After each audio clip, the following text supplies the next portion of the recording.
18 பட்டியோட பெரிய திருவிழா ஸ்டார்ட் ஆயிருச்சு. கொண்டாட எல்லாம் ரெடியா?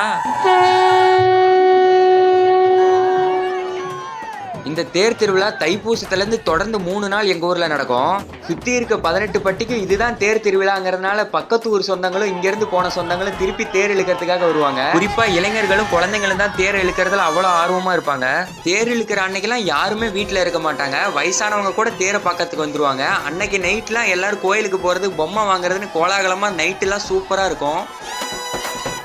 ஊர்ல இருந்து வந்த சொந்தங்களோட வீட்டுக்கு வெளியே கட்டில் போட்டு உட்காந்து பேசிட்டு இருக்கிறது, குழந்தைங்க எல்லாம் விளையாண்டுக்கிறது அந்த நாளே சந்தோஷமா இருக்கும். இன்னைக்குதான் தேர் திருவிழாவோட கடைசி நாள். இதுக்கு முன்னாடி இருந்த 2 நாளோட இன்னைக்குதான் கூட்டம் ஜாஸ்தியா இருக்கும். இன்னைக்கு தேரை இழுத்துட்டு வந்து இத்தனை நாள் எங்க நின்றுட்டு இருந்துச்சோ அதே இடத்துல நல்லா நிறுத்திடுவாங்க. இந்த கடைசி நாள்ல நான் பார்த்த சிறப்பான விஷயம் என்னன்னா, மத்த மதத்தினரும் வந்து நம்ம தேரை இழுத்துட்டு இருந்தாங்க. இந்த மாதிரி ஒரு நோம்பி வந்தா தானே ஜாதி மதம்னு பார்க்காம எல்லாரும் ஒன்னா இருக்கிறாங்க. இந்த மாதிரி திருவிழா உங்க ஊர்லயும் நடந்திருக்கான்னு மறக்காம கமெண்ட் பண்ணிருங்க. நான் அடுத்த வீடியோவில் சந்திக்கிறேன். போயிட்டு வரேன். டாடா.